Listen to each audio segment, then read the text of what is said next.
नमस्कार दोस्तों, आप सभी का स्वागत है हमारे YouTube चैनल पर। दोस्तों, आज हम बात करेंगे इंडियन पॉलिटी के बारे में, जिसमें कि आज हम इसके कुछ मोस्ट इम्पोर्टेंट MCQ क्वेश्चन करेंगे जो कि प्रीवियस ईयर एग्ज़ाम में पूछे गए थे और आपको हिमाचल प्रदेश और जितने भी अदर कॉम्पिटिटिव एग्ज़ाम हैं उनमें हेल्पफुल हो सकते हैं। तो आप वीडियो में अंत तक बने रहे और हमारे चैनल पे पहली बार विजिट कर रहे हैं तो हमारे चैनल को जरूर सब्सक्राइब करें और अगली वीडियो की नोटिफिकेशन पाने के लिए बेल आइकन को जरूर प्रेस करें। दोस्तों, आप इस वीडियो को मॉक टेस्ट की तरह भी कर सकते हैं। लास्ट में आपने अपना जो स्कोर रहता है वो हमें कमेंट करके जरूर बताना है।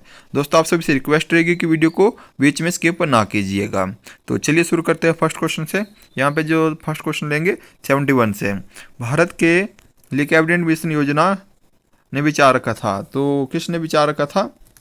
तो ऑप्शन रहेगी आपके लिए यूनियन ऑफ स्टेट का, संघ का, सरकार का संघात्मक रूप का या महासंघ का। तो इसका जो राइट आंसर रहेगा वो रहेगा ऑप्शन नंबर डी।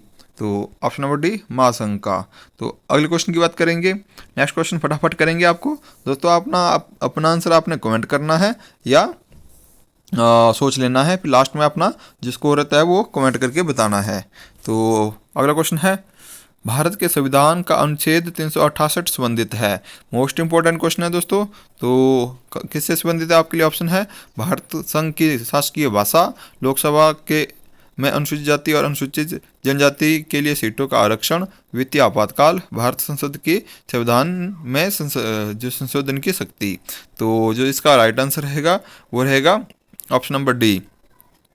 भारत की संसद में जो संशोधन करने की शक्तियाँ किस तरह से दी गई है, इसका वर्णन जो अनुच्छेद 368 है उसमें किया गया है। तो अगले क्वेश्चन की बात करेंगे। अगला क्वेश्चन है, भारत में एकल नागरिकता किसकी देन है? तो एकल नागरिकता किसकी देन है? आपके लिए जो ऑप्शन रहेगी कनाडा के संविधान से, ब्रिटिश संविधान से या US संविधान से या ईरिश के संविधान से। तो इसका जो राइट आंसर रहेगा वो रहेगा ऑप्शन नंबर बी,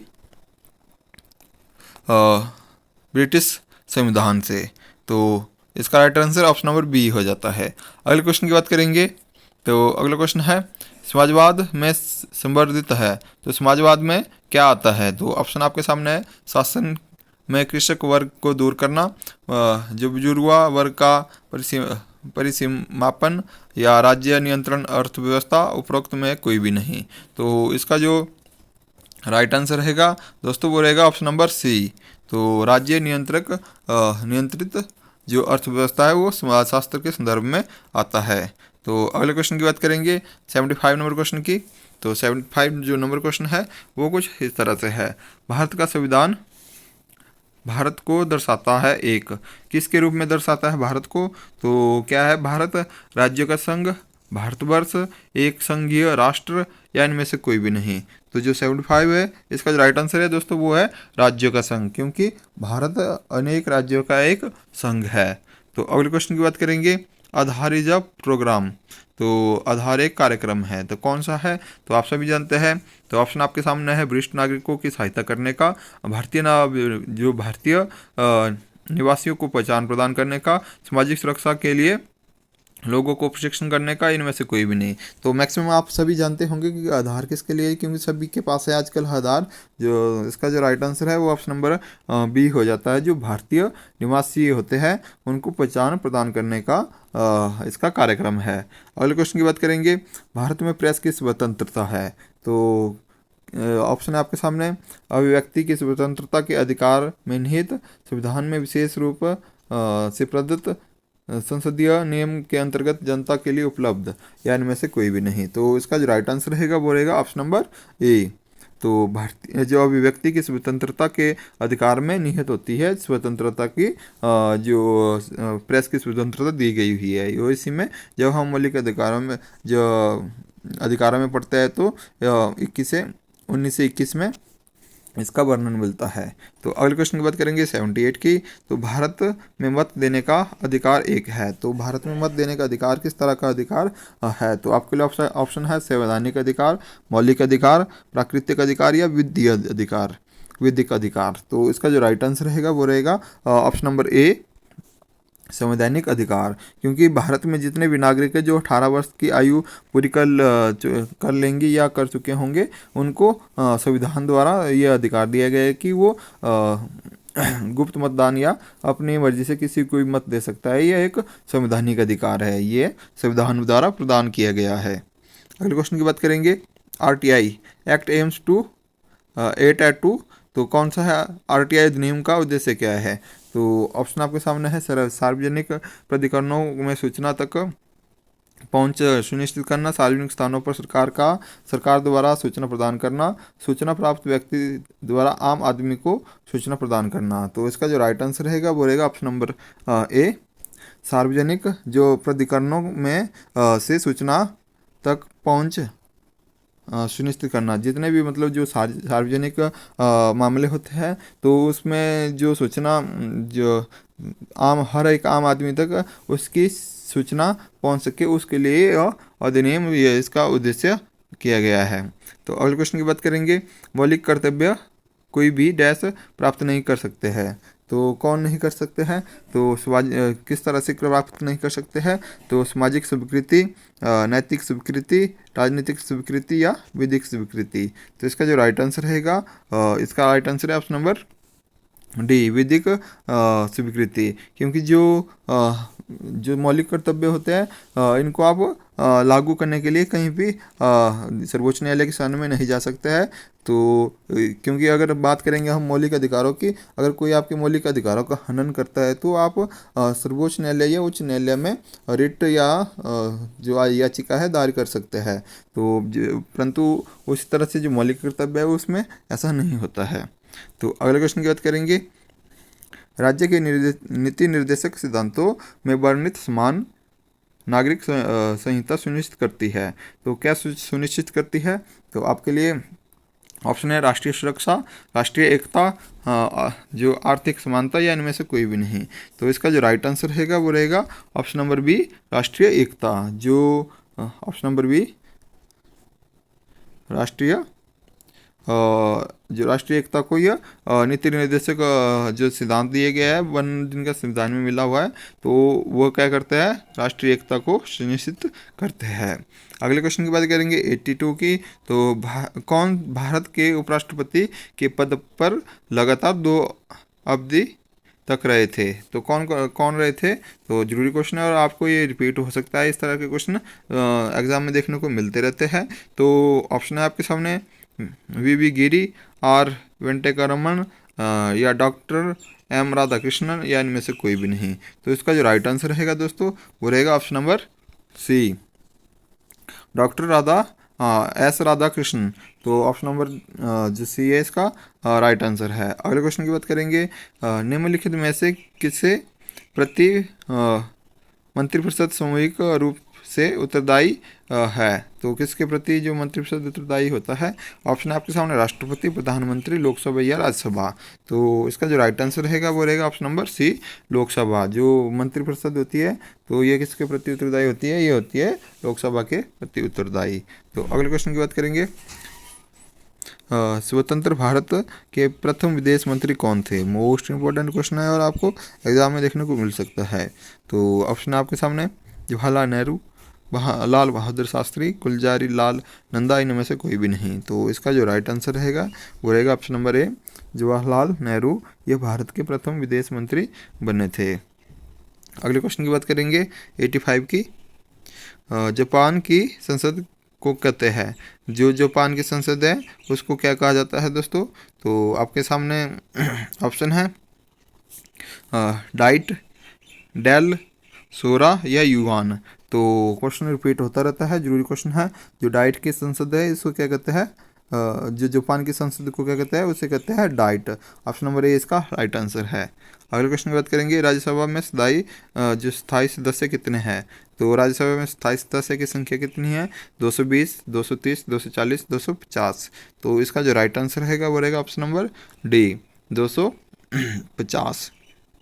तो अगले क्वेश्चन की बात करेंगे, लोकसभा की प्रथम महिला स्पीकर कौन है? दोस्तों आपने ऑप्शन आपके लिए है मीरा कुमार, विजय लक्ष्मी पंडित, श्वेता कृपलानी या इनमें से कोई भी नहीं। तो अपना आंसर आपने फटाफट सोच लिया होगा।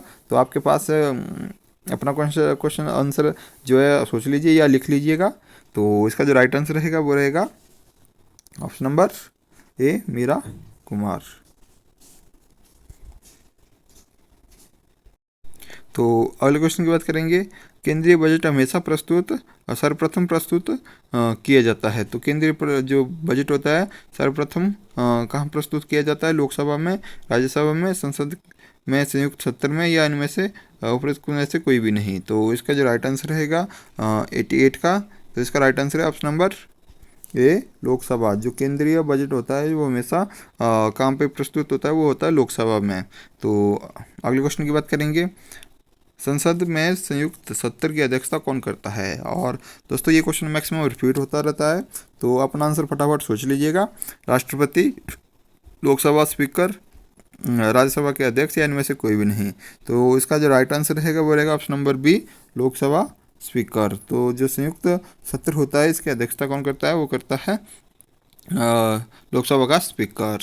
तो दोस्तों यहाँ पे जितने भी क्वेश्चन दोस्तों मोस्ट इंपॉर्टेंट है, और आपको आने वाले आगे जो एग्ज़ाम होते रहते हैं हिमाचल प्रदेश में, उनमें इनमें से कुछ ना कुछ क्वेश्चन देखने को जरूर मिलते हैं। क्योंकि जितने भी हिमाचल प्रदेश में एग्ज़ाम होते हैं उनमें मैक्सिमम बहुत से क्वेश्चन रिपीटेड आ जाते हैं।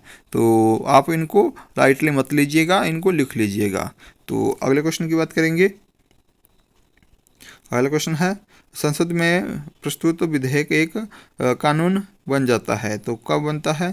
तो दोनों सदनों में पारित होने के बाद, अध्यक्ष की स्वीकृति के बाद, या प्रधानमंत्री के हस्ताक्षरित होने के बाद। तो इसका जो राइट आंसर रहेगा वो रहेगा ऑप्शन नंबर बी, अध्यक्ष की स्वीकृति के बाद। तो अगले क्वेश्चन की बात करेंगे। निम्नलिखित में से कौन सी संसद की सबसे बड़ी समिति है? तो मोस्ट इंपॉर्टेंट क्वेश्चन है दोस्तों, जो संसद की सबसे बड़ी समिति कौन सी होती है? तो इसके बारे में यहाँ पे आपसे पूछा गया है। तो आपके लिए ऑप्शन रहेगी प्रकलन समिति, याचिका समिति, लोक लेखा समिति, या लोक उपक्रम समिति। तो इसका जो राइट आंसर रहेगा वो रहेगा ऑप्शन नंबर ए, प्रकलन समिति। तो ये जो संसद होती है इसकी सबसे बड़ी समिति कौन सी होती है? होती है प्रकलन समिति।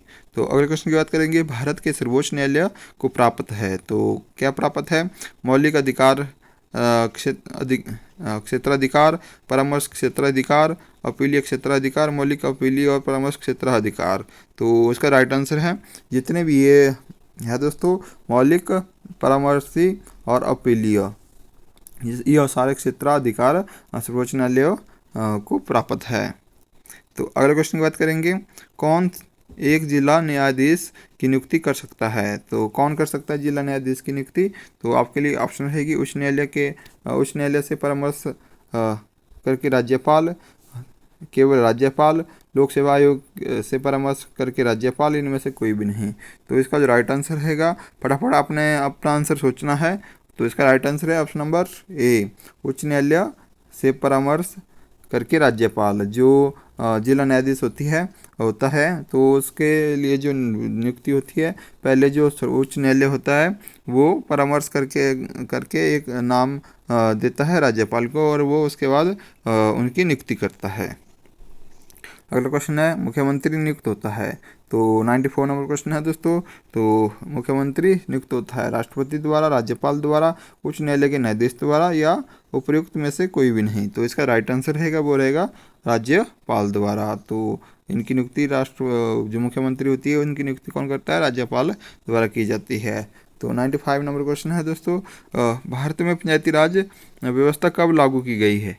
तो कब की गई लागू? तो आपके लिए ऑप्शन रहेगी 1959, 1965 और 1952, या इनमें से कोई भी नहीं, नन ऑफ दिस। तो इसका जो राइट आंसर है 95 का, ऑप्शन नंबर ए है इसका राइट आंसर, 1959। तो इसका राइट आंसर ऑप्शन नंबर ए हो जाता है। तो अगले क्वेश्चन की बात करेंगे। समवर्ती सूची में समाविष्ट है। तो कितने विषय है जो समवर्ती सूची होती है? तो इसमें कितने विषय होते हैं? तो आपके लिए ऑप्शन है 52, 40, 42, या इनमें से कोई भी नहीं। तो इसका जो राइट आंसर है, इसका राइट आंसर होता है ऑप्शन नंबर ए, 52 विषय। तो जो समवर्ती सूची है इसमें 52 विषय दिए गया है। तो इससे पहले जो और होती है, एक होती है राज्य सूची और एक होती है केंद्रीय सूची है। तो इसमें जो समवर्ती सूची होती है तो इसमें जो दोनों होते हैं उन दोनों को कानून बनाने के अधिकार होता है, परंतु जो मेन पावर होती है वो होती है केंद्रीय में, जो सेंट्रल होती है। तो अगले क्वेश्चन की बात करेंगे, विधिक मामलों में भारत सरकार में सरकार को कौन परामर्श देता है। जो विधिक मामले होते हैं उनमें भारत सरकार परामर्श लेती है, वो कौन देता है। तो ऑप्शन है आपके सामने, महान्यायवादी, विधि आयोग के अध्यक्ष, उच्चतम न्यायालय के मुख्य न्यायाधीश या इनमें से कोई भी नहीं। तो इसका जो राइट आंसर रहेगा वो रहेगा ऑप्शन नंबर ए। जो महान्यायवादी होता है उन्हें जो भारत सरकार को परामर्श देता है। जो विधिक मामले होते हैं तो भारत सरकार महान्यायवादी से परामर्श लेती है, वो उनको परामर्श देता है। तो अगले क्वेश्चन की बात करेंगे, भारत के राष्ट्र ध्वज में चित्रित जो धर्म चक्र है, अशोक चक्र, तो उसमें मतलब कि में कितने आरे है। तो उसमें जो कितने आरे है, तो ऑप्शन है आपके सामने, आप सभी को पता होगा, 16, 24, 24, 32। तो इसका राइट आंसर है वो है ऑप्शन नंबर सी, 24। तो जो उसमें तिल्लियाँ बोलते हैं तो कितनी है, वो है 24 अशोक चक्र में। तो अगले क्वेश्चन की बात करेंगे, भारतीय संविधान के मौलिक अधिकारों में शिक्षा के अधिकार को सम्मिलित किया गया है। कब किया गया सम्मिलित, तो जरूरी क्वेश्चन है दोस्तों। संविधान के स्थान में संशोधन हुआ अधिनियम 2011 के द्वारा, संविधान जो संशोधन हुआ ना 87 में अधिनियम 2003 के द्वारा, या संवैधानिक जो संशोधन हुआ 86वें संवैधानिक संशोधन अधिनियम 2002 के द्वारा, या इनमें से कोई भी नहीं। तो इसका जो राइट आंसर रहेगा वो रहेगा ऑप्शन नंबर सी। जो 86वां संशोधन हुआ था वो इसमें जो शिक्षा को मौलिक अधिकार में सम्मिलित किया गया था, 2002 में ये अधिनियम पास हुआ था। तो अगले क्वेश्चन की बात करेंगे, अगला जो क्वेश्चन है यहाँ पे ज्योग्राफी से है, पृथ्वी का सबसे बड़ा पारिस्थितिक तंत्र है। तो इसका जो राइट ऑप्शन है, जलमंडल, जीवमंडल, स्थलमंडल या वायुमंडल। तो जो पृथ्वी में सबसे बड़ा पारिस्थितिक तंत्र है वो है जलमंडल। तो इसका राइट आंसर ऑप्शन नंबर ए हो जाता है। दोस्तों आपको इन क्वेश्चन में कितने आंसर सही हुए कमेंट करके अपना आंसर जो आपका स्कोर होता है उसे जरूर कमेंट करें, और वीडियो आपको यूजफुल लगे तो अपने दोस्तों को जरूर शेयर करें, और हमारे चैनल पर पहली बार विजिट कर रहे हैं तो चैनल को जरूर सब्सक्राइब करें और वीडियो को अपने दोस्तों को जरूर शेयर करें। तो मिलते हैं नेक्स्ट वीडियो में, तब तक के लिए थैंक यू।